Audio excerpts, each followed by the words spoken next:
بسم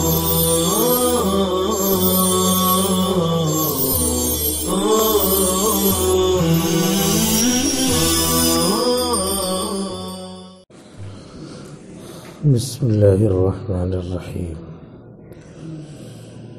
حكم سكوت البخاري عن الراوي في التأريخ، صفحہ 164.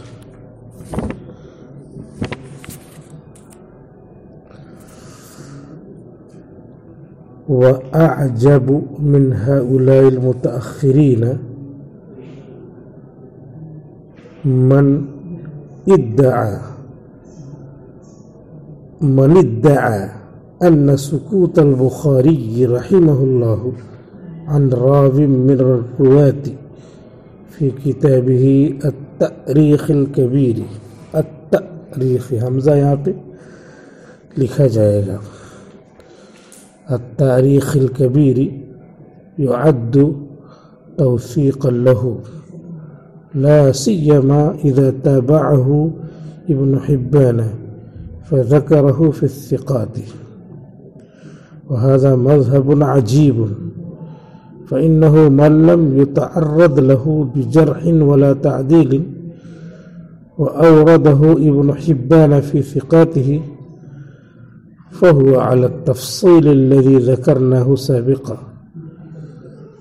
فإذا أورده البخاري في التاريخ الكبير ولم يتكلم فيه بجرح ولا تعديل وذكره ابن حبان في الثقات ولم يتكلم فيه بما يدل على أنه قد صبر روايته أو أنه قد عرف حال الرجل فهو لا يزال على الجهالة بكسر الجيم ہے، بجهالة قرآن میں ہے. لا يزال على الجهالة بحسب من روى عنه، فإما أن يكون مجهول العين أو مجهول الحال. اس سے پہلے کے سبق میں تعدیل ابن حبان بین القبول والرد کا عنوان دیا ہے، اور اسی عنوان سے بتایا ہے کہ ابن حبان کی تمام تعدیلات ان کے متساہل ہونے کی وجہ سے متروک نہیں ہوں گی، بلکہ ان کی تعدیلات کے درجے ہیں. بعض تعدیلات ہیں مقبول معتبر اور بعض ہیں غیر مقبول غیر معتبر، اور زیادہ تر یہی ہے. اور ان کی توثیقات کے 5 درجے ہیں. پہلا درجہ یہ ہے کہ علامہ ابن حبان تعدیل کی صراحت کریں، کہیں کہ راوی متقن الحدیث ہے، مستقیم الحدیث ہے. دوسرا درجہ یہ ہے کہ اپنے کسی استاذ کی توثیق کرے جن کے ساتھ اٹھنا بیٹھنا جانچ پرکھ کا معاملہ زیادہ رہا ہو. تیسرا درجہ یہ ہے کہ تعدیل جن کی کرے وہ کثرت حدیث میں مشہور و معروف. چوتھا درجہ یہ ہے کہ سیاق کلام سے سمجھ میں آتا ہو کہ اس راوی کو انہوں نے اچھی طرح پرکھا ہے. کل ہمارے یہ شاگرد تھے، یہ پڑھا دیا تھا ہم نے، اس کا ریویژن چل رہا ہے، تکرار. پانچواں درجہ یہ ہے کہ ان کے علاوہ ہو. تو یہ 5 درجے ابن حبان کی تعدیل کے ہیں، جن میں سے پہلا درجہ عام نقاد حدیث کے توثیق کے برابر ہے. دوسرا درجہ قریب قریب ہے. تیسرا مقبول ہے. چوتھا مقبول کے قریب قریب ہے. اور 5ویں میں غیر اعتبار ہونے کی معتبریت اس میں نہیں ہے، خلل ہے اس میں. اور اس کے بعد پھر بتایا تھا کہ ابن حبان جب کسی راوی کو کہیں یخطئ تو اس کا مطلب یہ ہے کہ ان کی یہ جرح قبول کی جائے گی، ان کی یہ جرح قبول کی جائے گی۔ اور اس کے بعد والطبقۃ الخامسۃ التي ذکرها المعلمی عامتها ان لم يكن كلها مجاہیل۔ پانچواں طبقہ، طبقہ خامسہ، جس کو علامہ معلمی نے ذکر کیا ہے، وہ یہ ہے کہ اکثر عام کیا ہے ان کی پانچویں درجے میں مجہول روایتیں ہیں، لہذا اس میں ان کی توثیق معتبر نہیں ہوگی۔ والطبقۃ الخامسۃ التي ذکرها المعلمی عامتها ان لم يكن كلها، ان لم يكن المذکور كلها پڑھ دیں گے پھر مجاہیل فلا يعتبر بتوثیقه لهم۔ هذا وقد افردنا الكلام على تعدیل ابن حبان۔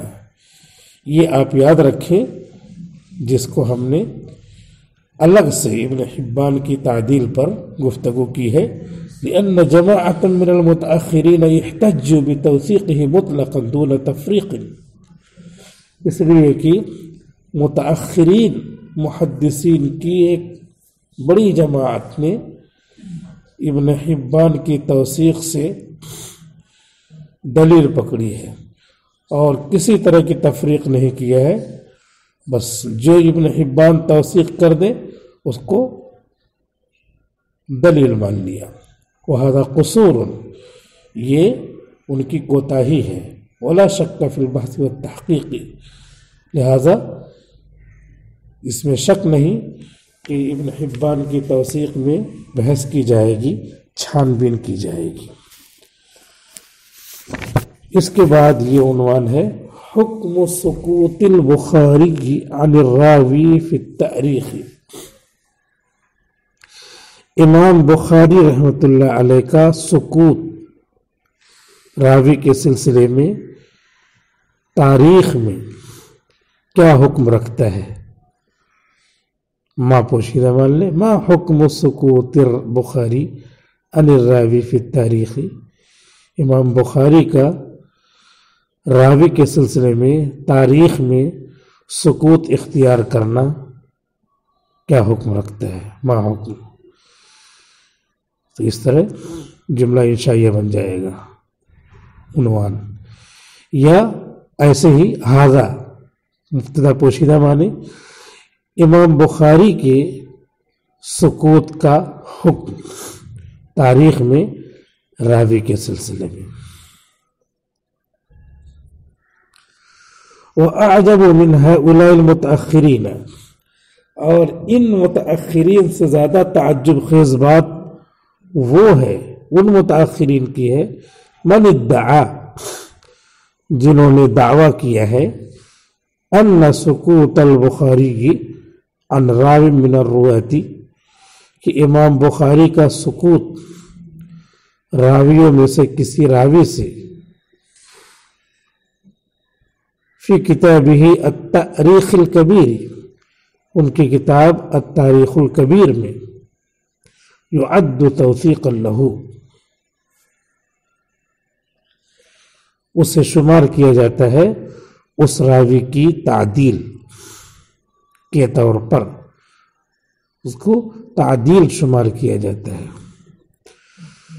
کہہ رہے ہیں کہ ایسا سمجھا گیا ہے، جو صحیح نہیں ہے، کہ امام بخاری نے التاریخ الکبیر میں راویوں کو ذکر کیا، تو جہاں راوی کے اوپر گفتگو کی تو کی ہے گفتگو جیسے کی ہو، تعدیل میں، تجریح میں، دونوں امام بخاری کا قول ہے، معتبر ہوگا۔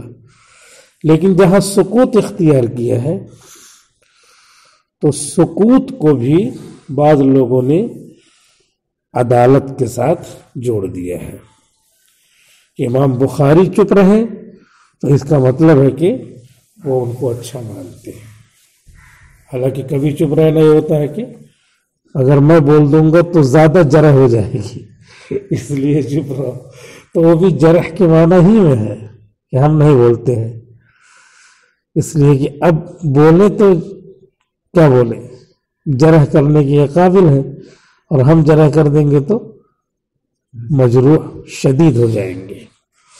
تو کہہ رہے ہیں کہ یہ تعجب خیز چیز ہے کہ امام بخاری کی کتاب التاریخ الکبیر میں امام بخاری نے جس راوی پر سکوت اختیار کیا ہے، سکوت اختیار کا مطلب یہ ہے کہ کچھ کہا نہیں ہے، نہ ان کو کہا ہے کہ مجروح، نہ ان کو کہا ہے کہ عادل، تو یہ سکوت ہو گیا. تو اس کو بھی محدثین نے کیا کیا ہے، ان کے لیے تعدیل توثیق مانا ہے. لا سیما اذا تابعہ ابن حبان، بالخصوص جب ابن حبان بھی اس کی مطابعت کرے، فذکرہ، تو ان کو ذکر کر دے ثقات میں. ایک تو یہ سکوت اختیار کیا، اور وہی راوی الثقات میں ابن حبان کے ذریعے بھی مذکور ہو گئے. تو پھر اب تو امام بخاری کا سکوت اور ابن حبان کا ذکر کرنا ثقات میں، یہ ان کی توثیق کے لیے دلیل بن گیا کہ وَهَذَا مَذْهَبٌ عَجِيبٌ. یہ دس از دا ونڈرفل تھاٹ، یہ بہت ہی تعجب خیز سوچنے کا طریقہ ہے، مذہب ہے، جس کی طرف گئے ہیں مذہب بن گیا. هذا مذهب عجیب، یہ عجیب و غریب مذہب ہے. فإنه من لم يتعرض له بجرح ولا تعدیل، کیونکہ جس راوی پر چھیڑ چھاڑ نہ کی جائے جرح اور تعدیل کے ساتھ، جس راوی کو جرح و تعدیل کے ساتھ ذکر نہ کیا جائے، وَأَوْرَدَهُ ابن حبان فی ثقاتہ، اور علامہ ابن حبان ان کو ذکر کرتے ثقات میں، فَهُوَ عَلَى التَّفْصِيلِ الَّذِي ذَكَرْنَاهُ سَابِقًا، تو وہ اس تفصیل پر ہیں، وہ اس تفصیل پر گنے جائیں گے، شمار کیے جائیں گے، جو ہم نے ابھی گزشتہ اوراق میں سطور میں ذکر کی کہ ابن حبان کی توثیق کے 5 درجے. پہلا صراحت کے ساتھ، دوسرا اس کے قریب قریب، تیسرا مقبول، چوتھا اس کے قریب قریب، اور 5واں خلل والا. یہ تفصیل ذہن میں رکھنا ہے. یہ نہیں کہ انہوں نے سکوت اختیار کیا اور انہوں نے توثیق ثقات میں ذکر کر دیا تو معتبر ہو گئے. نہیں، یہ تو متساہل ہے، سہولت پسند ہے. جب ان کی توثیق آ گئی تو پھر اب 5 درجے دیکھے جائیں گے کس انداز کی توثیق ہے.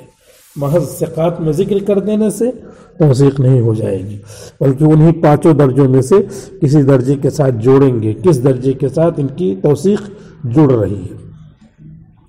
فَإِذَا أَوْرَدَهُ الْبُخَارِيُّ، تو جب امام بخاری اس راوی کو ذکر کرے فی التاریخ الکبیر، ان دا بگ ہسٹری، اس کا ترجمہ نہیں کریں گے، علم کا ترجمہ نہیں کیا جاتا، نہیں تو علم کا ترجمہ کر دیں گے، کتاب کا نام ہے تو ایسے ہو جائے گا جیسے دلی میں ایک آدمی تھا تو تلاش کر رہا تھا ایک جگہ، انگریزی بولتا تھا تو پوچھ رہا تھا where is new road, where is new road. تو دلی میں جو ہے تمام لوگوں سے پوچھا، کسی نے بتایا نہیں. تو ایک بوڑھے نے بلایا اس کو، کیا ہے تم ادھر سے کتنی مرتبہ گئے ہو، ادھر گئے پھر ادھر آ رہے پھر ادھر جا رہے. تو اس نے کہا کہ ویئر از نیو روڈ، انگریز تھا وہ نیو روڈ تلاش کر رہا ہے.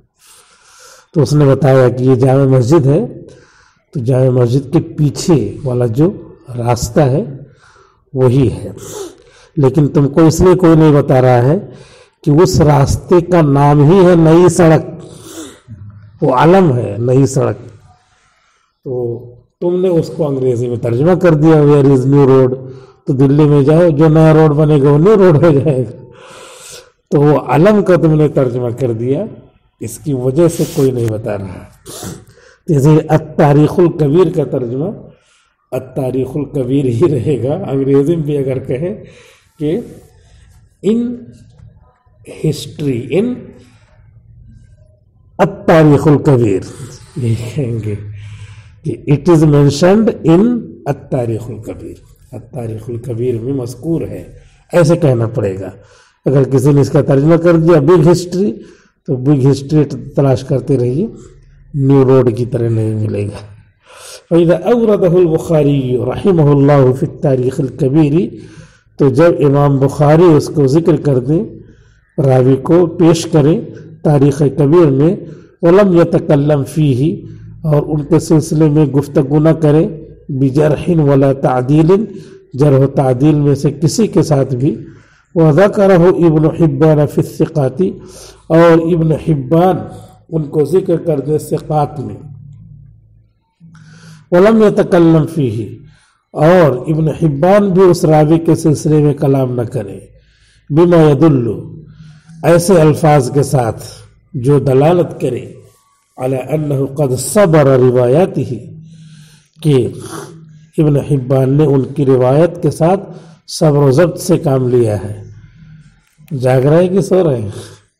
صبر سواد سے نہیں ہے، صبر و ضبط سے کام لیا ہے، بلکہ جانچا ہے، پرکھا ہے سین سے. علی انہ قد صبر روایاته، اس پر دلالت کرے کہ انہوں نے ان کی روایات کو جانچا پرکھا ہے. اور انہ، ہم بھی جانچ رہے ہیں اس کہ آپ جاگ رہے کہ سو رہے ہیں. او انہ قد عرف حال الرجل، یا یہ کہ ابن حبان نے اس راوی کی حالت کو پہچانی ہے. فهو لا يزال على الجہالتی، تو وہ راوی برابر جہالت ہی کی صفت پر باقی رہیں گے.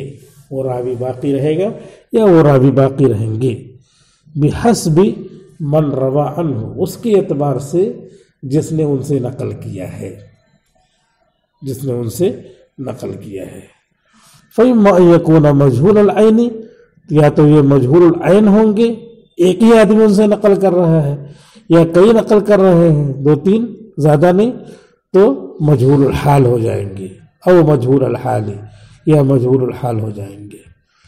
تو یہ بتایا اوپر کی بات لے کر کے پھر یہاں حکم سنایا کہ جیسے امام بخاری نے اپنی التاریخ الکبیر میں راوی کو ذکر کیا، سکوت اختیار کیا، اور ابن حبان نے اپنی کتاب میں ان کا ذکر کیا ثقات میں. تو بعض لوگوں نے کیا کیا، اتنے سے ان کو کیا مانا ہے، عادل مانا ہے.